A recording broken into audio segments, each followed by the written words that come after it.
December 1943, deep inside Nazi Germany, a Luftwaffe radar screen lights up. Dots appear where no American bomber should ever be: Berlin, Munich, the factories at the heart of Hitler's war machine. For German pilots, it should be routine: B-17s and B-24s lumbering in, ready to be torn apart by Messerschmitts and Focke-Wulfs. But this time, something is different. Alongside those bomber streams fly sleek, silver fighters no German report had ever warned about. Fighters that shouldn't have the range, yet somehow are here over Berlin itself. They are P-51 Mustangs, and in that moment, Germany's pilots realized the skies over the Reich would never belong to them again. The silver dots on Klaus Müller's radar didn't appear out of nowhere. To understand why they mattered, why their very presence over Berlin in 1943 shocked the Luftwaffe, you have to rewind the clock 3 years. By the summer of 1940, Nazi Germany had crushed France in just 6 weeks. The Wehrmacht rolled through Western Europe with terrifying speed, and by autumn, Hitler stood at the Channel, staring across the water toward Britain. The Battle of Britain became the first real setback for the Reich. British Spitfires and Hurricanes fought like cornered lions, forcing Göring's Luftwaffe to abandon hopes of invasion. London burned during the Blitz, but Britain held on. Frustrated, Hitler turned east. In June 1941, he launched Operation Barbarossa, the largest invasion in history, throwing 3 million men against the Soviet Union. The Eastern Front consumed lives by the millions, but it also stretched Germany's resources thin. For the Allies, one truth was clear: defeating Nazi Germany would require smashing its industrial heart, the steel mills of the Ruhr, the ball-bearing plants at Schweinfurt, the oil refineries feeding panzer divisions all had to be destroyed from the air.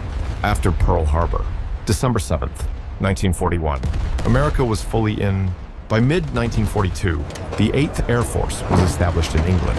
Its mission: daylight precision bombing.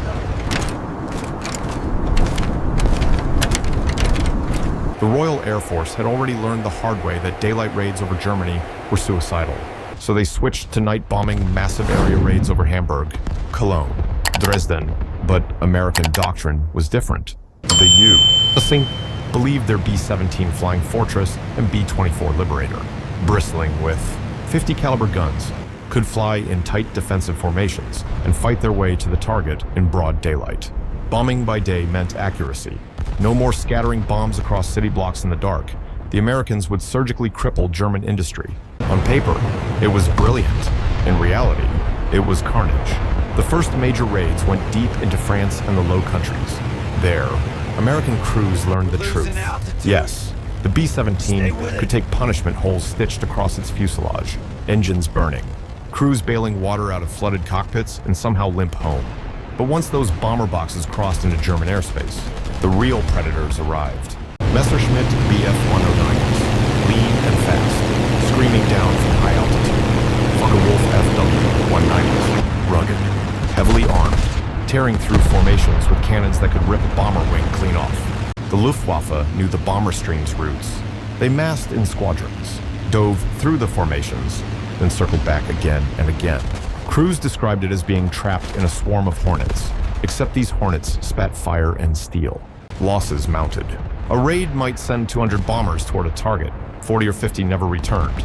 Those that limped back to England left bloody trails across their fuselages, broken turrets, gunners frozen to death at altitude.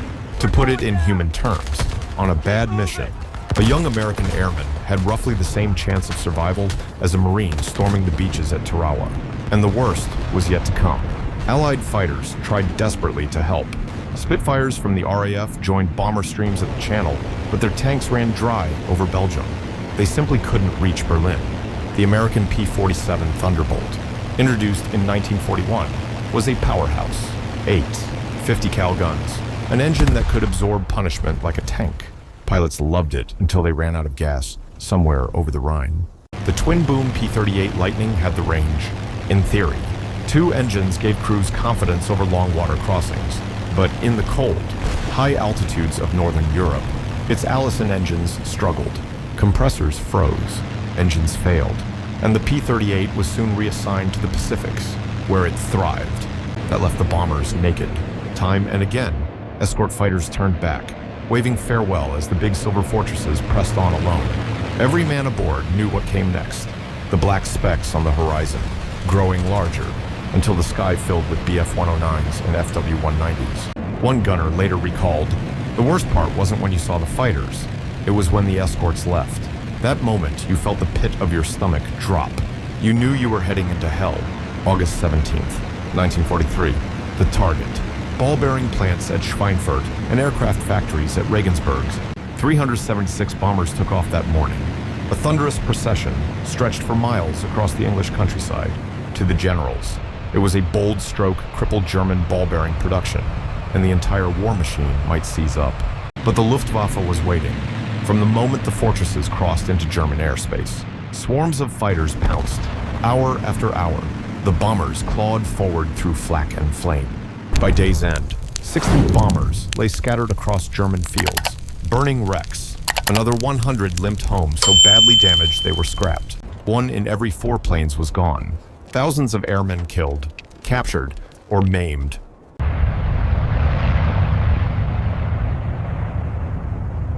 Crews began calling these raids missions to hell. Some squadrons lost half their men in a single mission. The math was brutal. At that rate of attrition, the 8th Air Force would bleed itself to death before it ever broke Germany's industry. For the Luftwaffe, it was vindication. Göring boasted that the Reich's skies were secure. His pilots, many hardened aces from the Spanish Civil War and the Blitzkrieg campaigns, flew with swagger. They called American bombers flying coffins. Young German cadets believed the Reich was untouchable. Every mission reinforced the same truth. The bombers would come, and the bombers would die. Yet the Allies had no choice. To invade Europe, to land at Normandy someday, they needed the skies cleared. They needed German factories crippled, railroads smashed, oil refineries burning. But without a long-range escort fighter, daylight bombing was suicide. The RAF would not change its doctrine. They would bomb at night. The Americans refused to abandon precision daylight raids. It became, in Churchill's words, an impossible equation. How do you escort a bomber to Berlin and back through 1,000 miles of hostile airspace against the most experienced fighter force in the world when every fighter in your own arsenal runs dry before reaching the target? This was the abyss the Allies stared into in late 1943, a bomber campaign bleeding to death. Crews writing letters home before every mission, knowing the odds. Generals questioning whether daylight bombing could continue at all. The entire strategy crippling Germany from the air before D-Day teetered on the edge of collapse. Amid the smoking wreckage of Schweinfurt, the Allies faced a truth too grim to ignore. If something didn't change, the daylight bombing campaign would collapse. But salvation was already in motion, born not in Washington or London, but in a small Los Angeles factory that had never even built a fighter plane. April 1940. The Battle of Britain loomed, and the RAF was desperate. They needed fighters fast. At first, the British Purchasing Commission asked North American Aviation to simply build Curtiss P-40s under license. It was a safe, if uninspired, plan, but James Dutch Kindleberger, president of North American, made a bold counteroffer. "Give us 120 days. We'll design you a brand new fighter better than the P-40.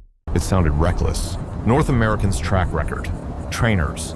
Light bombers, not cutting-edge dogfighters. Yet Kindleberger had a secret weapon. Edgar Schmude, a German-born engineer who had cut his teeth on racing aircraft before emigrating to the U.S. Schmude believed speed and aerodynamics were everything. He sketched a design that was radical for its time. Laminar-flow wings. Instead of generating turbulence right at the leading edge like conventional wings, these maintained smooth airflow further back, cutting drag by nearly 30%. A belly-mounted radiator, positioned so that hot air exiting the duct actually produced a bit of thrust, the so-called Meredith effect. Modular construction. Large, single-piece aluminum panels that could be manufactured quickly with high precision. In just 102 days, the prototype NA-73X rolled out. On October 26th, 1940, test pilot Vance Breese lifted it into the air. The Mustang was sleek, fast, and astonishingly stable. But there was a catch. The early Mustangs were powered by the Allison V1710 engine, reliable at low altitudes. Yes, but above 15,000 feet, the realm where bombers flew and Luftwaffe hunters prowled, the Allison gasped for air. Power dropped. Climb rate suffered, and the Mustang became mediocre. The RAF used these early versions mostly for low-level reconnaissance and ground attack. In that role, they excelled, screaming across French fields, strafing trains, and photographing targets. But as an escort fighter, they were dismissed as adequate, but nothing special.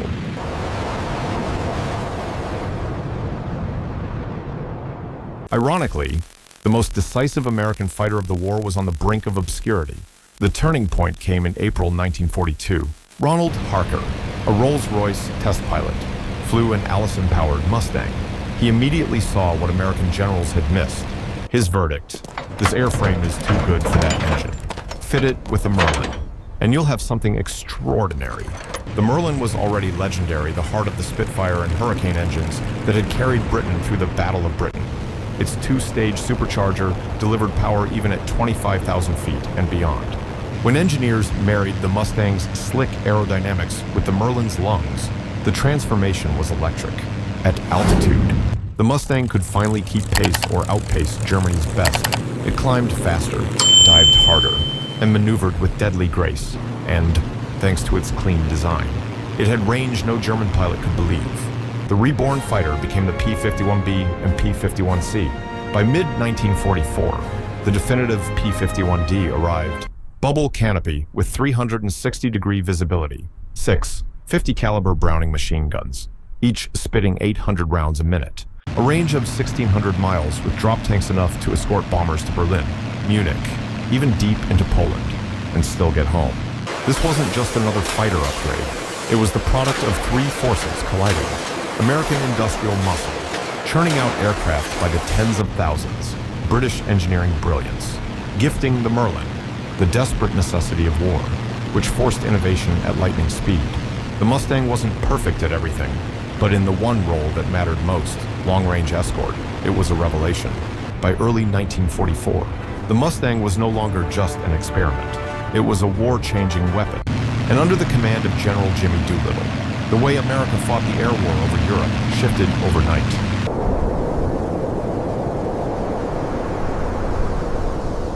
Up to that point, escort fighters flew tight with the bomber boxes like nervous bodyguards shielding a VIP.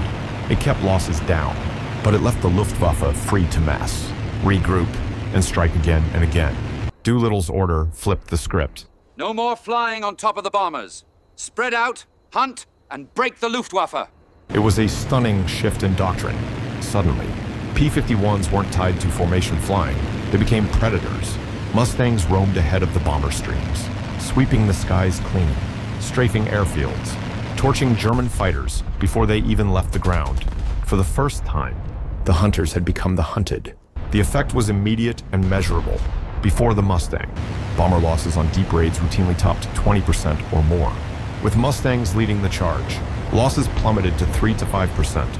That wasn't just statistics, it was lives. Entire bomber crews who once felt they were flying into certain death now had a fighting chance to make it home. A tail gunner on a B-17 recalled, "We used to climb aboard thinking this could be the day we didn't come back. Then we saw the Mustang sliding into formation, and suddenly you believed just maybe you'd live to see another sunrise." February 1944. Operation Argument, better remembered as Big Week. For 6 days, wave after wave of B-17s and B-24s hammered German aircraft factories. And this time, they had Mustangs riding shotgun. The Luftwaffe threw everything it had, veteran aces and Bf-109s, deadly FW-190s. But the Mustang tore through them. Hundreds of German fighters were destroyed in the air and on the ground. Production lines that had cranked out replacement planes were left in ruins. From that week on, the Luftwaffe was bleeding out faster than it could recover. A German pilot later admitted, "We no longer feared the bombers. We feared the Mustangs." Spring turned to summer, and the Mustangs only tightened their grip. By June 1944, when Allied troops stormed ashore at Normandy, the Luftwaffe was a shadow of its former self.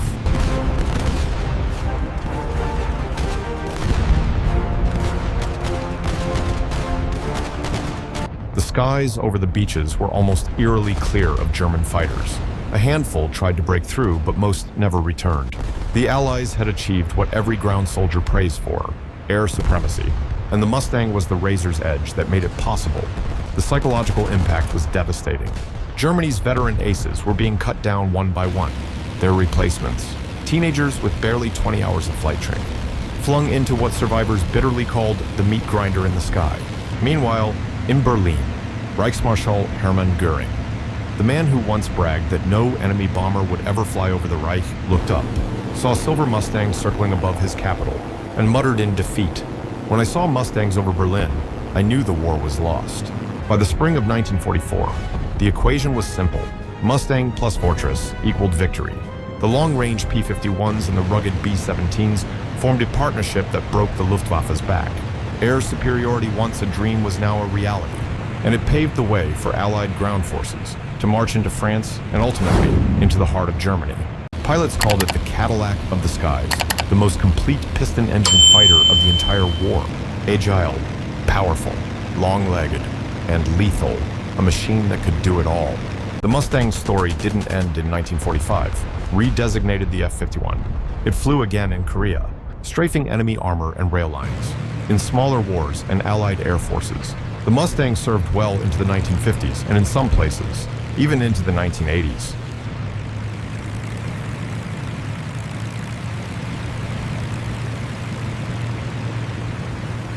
Today, at air shows across America, the roar of a Merlin still draws crowds, a living echo of the moment when freedom's survival depended on air supremacy. But the Mustang is more than just metal and rivets. Its legacy carries three truths that still matter today. Technology plus timing. Victory came not from the most exotic design, but from the right aircraft at the right time. Strategy. Air superiority isn't optional. It is the precondition for every successful ground campaign. Values. The Mustang symbolizes what free societies can achieve. American industry, British engineering, and Allied determination fused into a weapon no dictatorship could match. As historian Stephen Ambrose once wrote, the Mustang was not just a fighter. It was the physical embodiment of freedom's industrial might. Picture it one last time. A formation of silver Mustangs glinting in the sun, sliding into position above a column of B-17s bound for Berlin. Engines rumble. Contrails stretch across the sky. The narrator's voice fades in. The Mustangs were more than machines of war. They were symbols of hope, of freedom, and of mankind's ability to change history when creativity meets determination. In 1944, they didn't just escort bombers, they escorted liberty itself.